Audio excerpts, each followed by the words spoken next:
प्रियजन हो, मी तुम्हाला येशू ख्रिस्ताच्या नावाने अभिवादन करतो. हे सकाळचं वेळ तुमच्यासाठी कसं आहे? आनंददायक आहे का? प्रभू आपल्याला दररोज सकाळी कृपा देतो, दिवसासाठी लागणारी नवीन कृपा. आपल्याला माहित आहे का आज कोणता प्रलोभन, समस्या किंवा संघर्ष आपल्या समोर येणार आहे? आपल्याला माहित नाही, पण आपल्याला हा दिवस पार पाडावा लागतो. त्यासाठी आपल्याला देवाची कृपा हवी आहे. म्हणूनच देवाचे वचन सांगते, त्याची दया प्रत्येक सकाळी नवीन असते. म्हणून आपल्याला दररोज सकाळी त्याची कृपा स्वीकारावी लागते.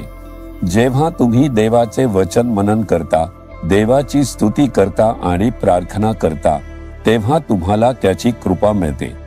तर तुम्ही विचार करत आहात का, आज प्रभू माझ्यासाठी कोणते वचन ठेवले आहे? स्तोत्रसंहिता 143 वचन 9. हे परमेश्वरा, माझ्या वैऱ्यांपासून मला मुक्त कर, मी तुझ्या पाठीशी येऊन लपलो आहे. बायबलमध्ये अनेक प्रार्थना आढळतात. त्या अशा प्रार्थना आहेत ज्या देवाच्या मुलांनी विविध परिस्थितींमध्ये केल्या आहेत. त्या आपल्यासाठी मदतीसाठी नोंदवून ठेवलेल्या आहेत.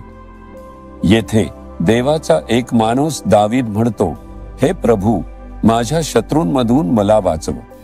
तूच माझा आसरा, निवारा, संरक्षण आणि सर्व काही आहेस. माझे शत्रू आहेत आणि त्यांच्यापासून मला वाचव. आपल्यालाही शत्रू नाहीत का?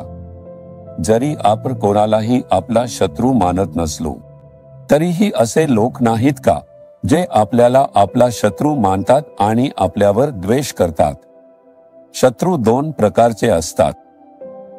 पहिला प्रकार म्हणजे जो शत्रू आपल्याला डोळ्यांनी दिसतो.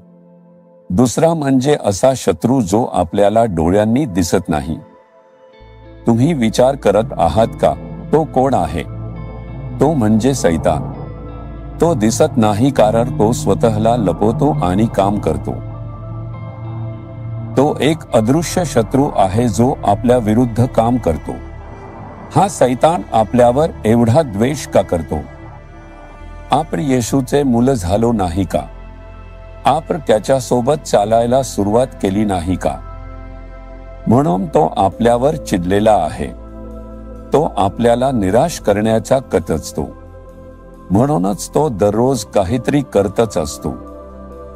पण तो दररोज प्रयत्न केला तरी तो अपयशी ठरेल. आणि दररोज अपयशी झाल्यावरही तो पुन्हा पुन्हा येत राहील. शत्रू असाच असतो. प्रभूनेच आपल्याला त्याच्यापासून वाचवावे लागते. तसेच काही शत्रू असे असतात जे दिसतात. ते तुमच्या घरातही असू शकतात. ते बाहेरून गोड बोलतील पण आतून द्वेष बाळगतील. अशा शत्रूंची तुमच्या कामाच्या ठिकाणी किंवा शेजारीही असू शकतात. तुम्ही व्यवसायात असाल तर तिथेही ते असू शकतात. तुमच्या कामाच्या ठिकाणी काही लोक तुमच्यावर द्वेष करत असतील. तुम्ही यशस्वी झाला आणि बढती मिळाली तर सगळेच आनंदी असतील का? काही लोक त्याबद्दल मत्सर करतील. तसंच तुम्ही काही सेवा कार्य केलं तर अशा लोकांची संख्या आणखी वाढेल. ते आपल्याला त्रास द्यावा म्हणून काही वाईट गोष्टींची योजना आखू शकतात. प्रभूने आपल्याला त्यांच्यापासून वाचवावं. माझ्या शत्रूंमधून मला वाचव आणि सुरक्षित ठेव. आपल्याला माहित नाही की कोणत्या प्रकारचा शत्रू किंवा धोका आपल्यासमोर येईल, पण प्रभूला ते माहित आहे. तुम्ही दररोज प्रभूचा शोध घ्या आणि सांगा, आजचा दिवस मला सुरक्षित ठेव. माझ्यासाठी शत्रूने आज कोणती समस्या किंवा सापळा आखला आहे हे मला माहित नाही, पण तू मला त्याच्यापासून दूर ठेव.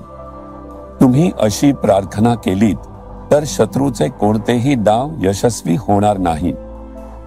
हे माणसांकडून असो किंवा सैतानाकडून काहीही तुमचे नुकसान करणार नाही.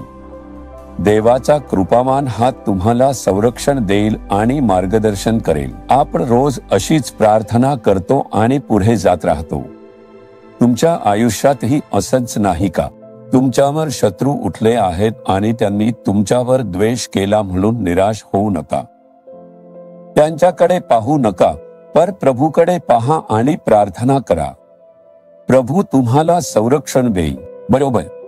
शत्रूच्या हातून आपले संरक्षण करण्यासाठी आणि शत्रूच्या कार्यांवर आपल्याला विजय मिळवून देण्यासाठी त्याने क्रूसावर विजय मिळवला. येशूने क्रूसावर सैतानावर विजय मिळवला.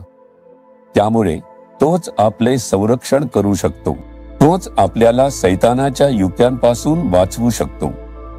तोच सैतानाची कामे थांबवू शकतो. येशू, तू शत्रू सैतानावर विजय मिळवला आहेस. तूच माझं आश्रयस्थान आहेस.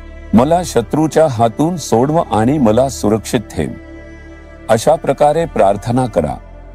तुम्ही प्रार्थना कराल का? आता प्रभूला सांगा, येशू, तूच माझं आश्रयस्थान आहेस. मला माझ्या शत्रू पासून दूर ठेव. लोक मला काहीही कारण नसताना द्वेष करतात. जे माझ्या विरुद्ध वाईट करण्याचा कट रचतात, त्यांच्या हातून मला सोडव. येशूच्या नावाने आमेन. आमेन. जीसस रिडीम्ड मराठी ह्या YouTube चॅनेलला सबस्क्राईब करा. सबस्क्राईब बटनावर क्लिक करा आणि बेल चिन्हावरही क्लिक करा. दररोजच्या नवीन कार्यक्रमांची माहिती मिळवा.